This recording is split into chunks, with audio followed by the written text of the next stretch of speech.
Alright, so this is my Razor I built a while ago, and it's great. I don't have any complaints on it.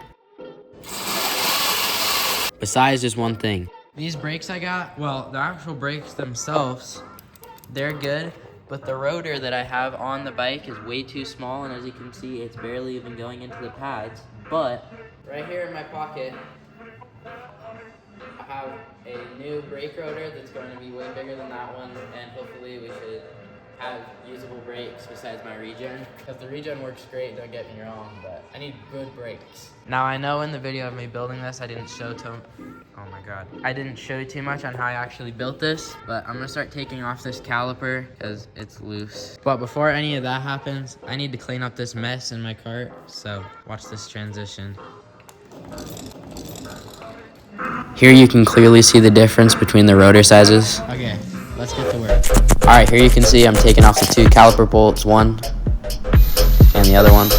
Make sure you never pull in the lever with anything in between the pads, or it'll push them together and it's a pain to get them apart. After that, I started taking off the axle nut. And I was really struggling with this wheel, but we made it happen. After a while. Make sure you spray down these rotors with some degreaser. They ship them with stuff on the rotor to make sure it doesn't rust in shipping. Alright, I kind of thought this was going to happen with the new rotor. It doesn't line up, so I'm going to just make a new brake mount real quick and then we'll be good.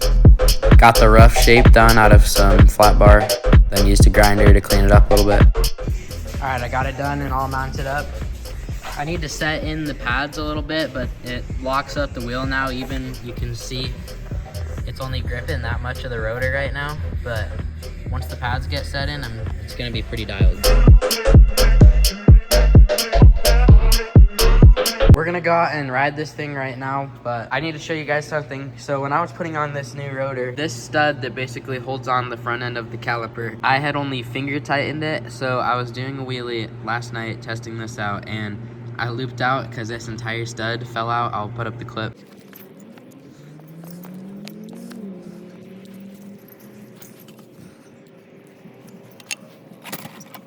But anyways, I want to show you something that I think is actually really cool. When I was building this bike, I built the parts around pretty much 3 bolts. So if I carry around a 10 millimeter, a 12 millimeter, and a 14 millimeter wrench, I can fix basically anything on this bike.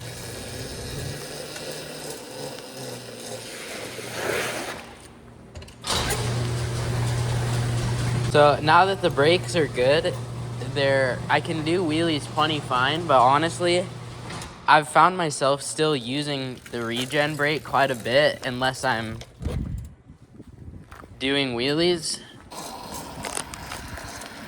So I apologize that my camera is so bumpy all the time. I'm trying to get it fixed, but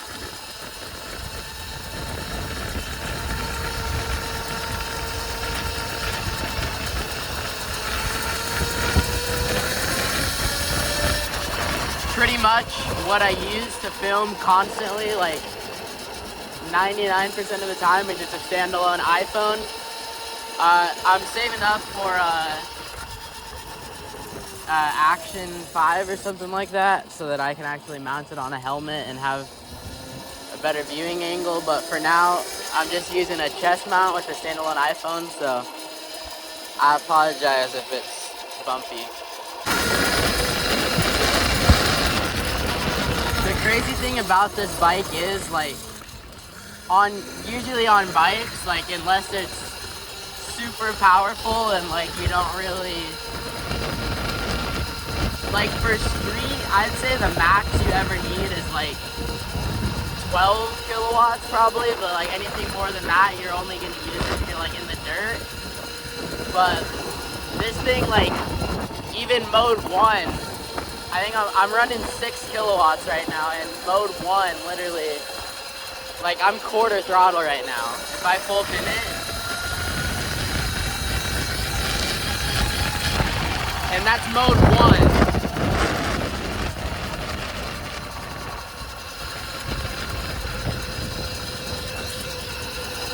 Yeah, this thing is just insane. It's a super fun build too, and honestly, like, I probably have 2,000 into this, and I can run like 10 kilowatts peak. I have like 30 miles. Like a lot of bikes, they advertise it, and the range, it'll say like 30 miles. And like the RTR, for example, I think the range says like 30 plus miles. And that's true if you're just like, if you're staying constant on the throttle, not doing wheelies, like nothing like that, then yeah, you can get 30 miles out of an RTR. But if you're doing like real riding, like in the dirt, real riding, jumps, wheelies, all the stuff, you're getting like 10 miles max. But this thing, I have it tuned. I don't know, I just have a really cool tune on it. I can't really explain it that well, but I can get 30 miles like really riding wheelies, doing all that stuff. Like, and I live in a pretty small town, a really small town in Wyoming, which is an already really unpopulated place, but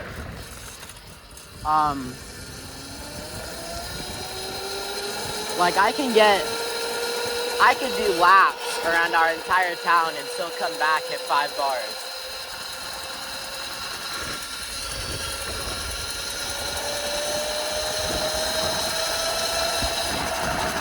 Another like really cool thing about like a small bike like this Razor, for example, like I hardly ever get stopped by cops, but when I do, I can just explain to them that like either A, I've done this before, that I built it myself and the parts are legal power without pedals on it, or number 2, I've told them that this is the power out of an electric scooter, and that's worked sometimes too, but I hardly ever get stopped anyways, so it's just a great bike to have. If you're interested in building a mini bike, do it, dude. It is the best choice I've ever made. Like,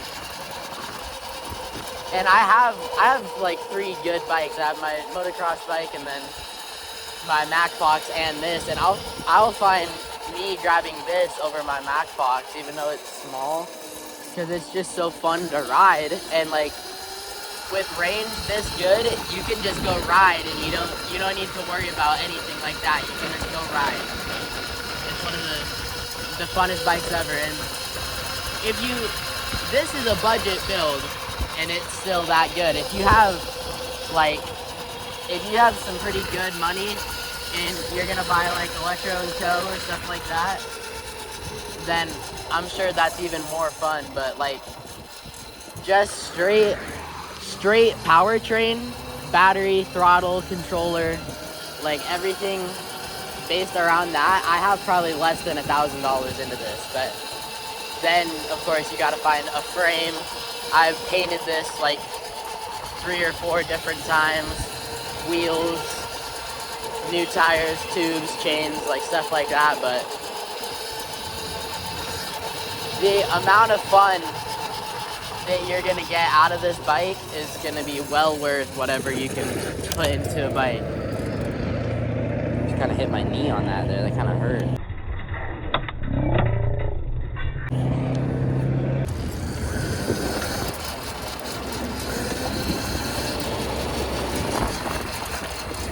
That fucking car almost just hit me, bro. That's one thing that, like, pisses me off, dude. When it'll literally, she had a red light, too, and that walk sign turns on, and people will pull out, like, all the way, literally into the intersection, dude. I had to weave around her. Yeah, thanks, dickwad. Dude, what the fuck is he, like... Alright, I don't really know what's happening. I think my phone's like overheating because it's shut off like a ton of times. I'll get my phone to stop overheating. I literally tried to start recording from right here in that last clip and it won't work. So I'm just gonna keep riding today. I won't film it, and then later tonight I'll go out when it's cooler and we'll... What color is the bike? Snapchat and the whole thing. Yes, I'm shorty. said I need my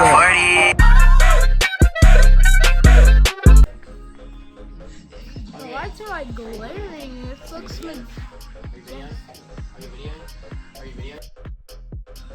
Alright, it's like 2 in the morning, but we took a trip over to Sheridan because my parents are at an Afro Man concert right now. I made this and I wanted to show you guys. And there's another.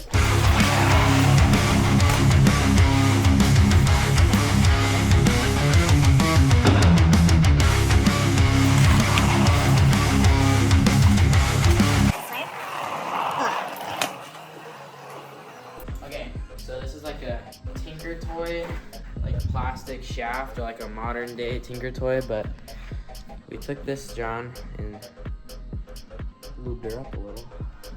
And one of these red things that slides on it really good. And anyways, you can take the air compressor.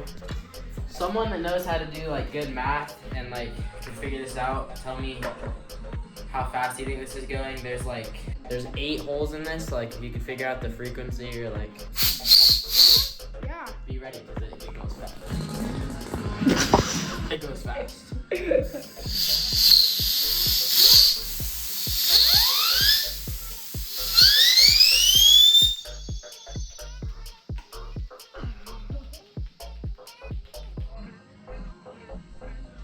That's pretty much it for this video. Alright, well that's a wrap for this video. Thank you guys for watching. Peace. That was like some Western shit. Cheers, boys. Cheerios. It's party time. Stop. No, not close. 8. I'm gonna throw 8. Cheers, boys. Cheerios. It's party time. Oh, hell no. Never say that shit again.